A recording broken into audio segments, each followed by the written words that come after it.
Alright, just on today's target, okay, say my sighters were hitting, which they were, in a right to left red condition, just on the corner of the mothball at 7, 8 o'clock. That's where they should. In a moderate push, I was shooting like 4:30 conditions today.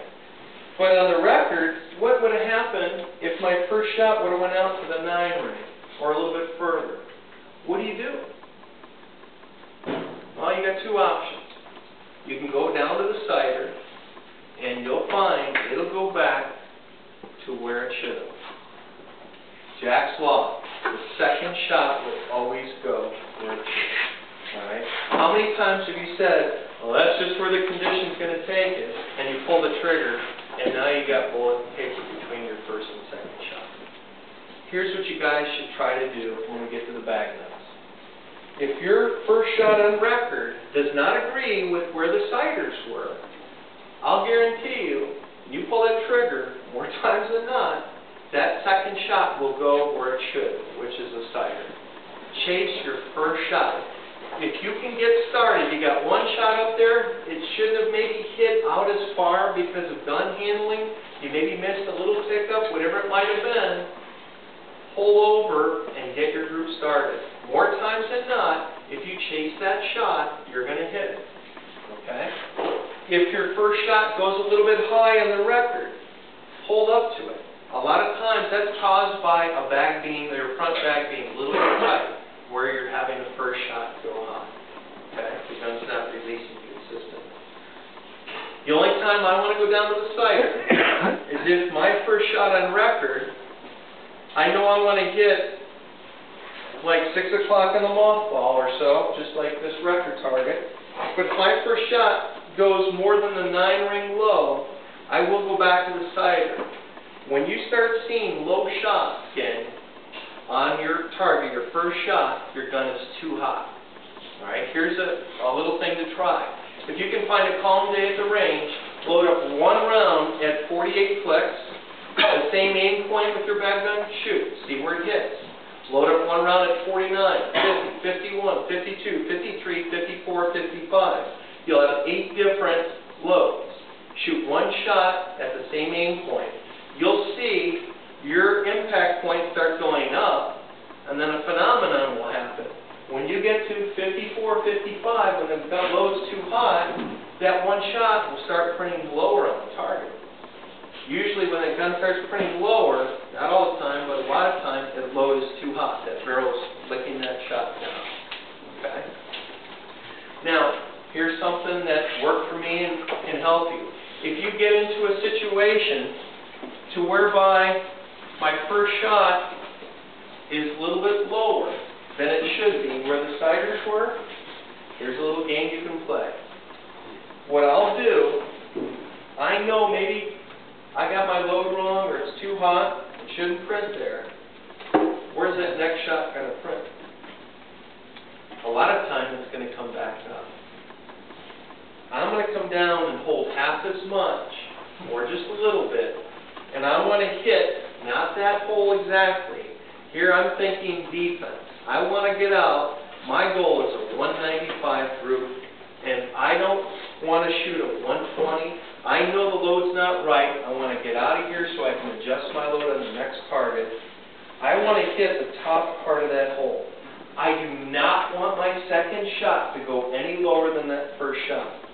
Because ultimately what will happen, you'll get cocky like I will and go dink, dink, hit it 3 times.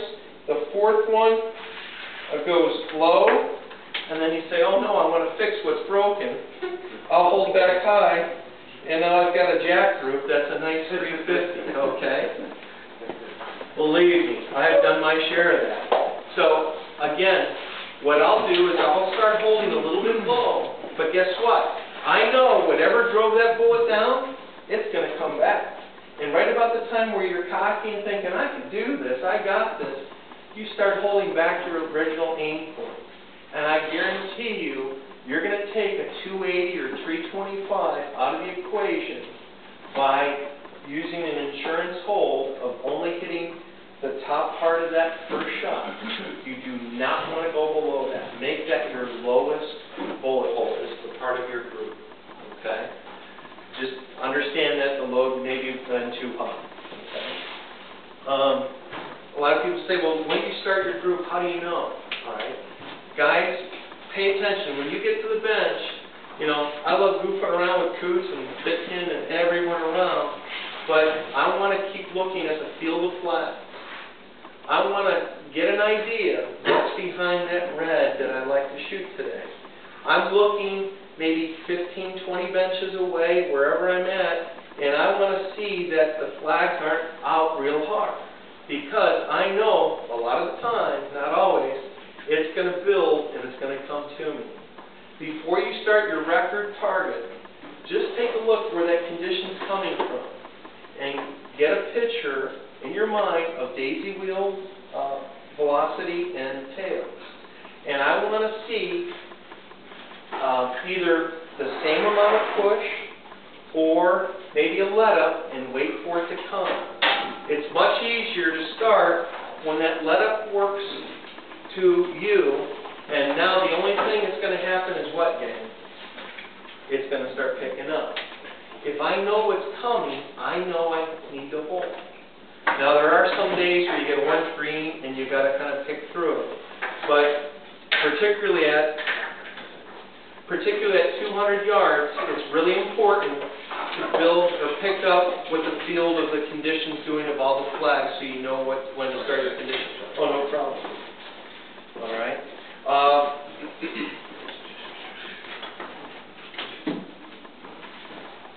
I am in deep gratitude to Mike Radigan.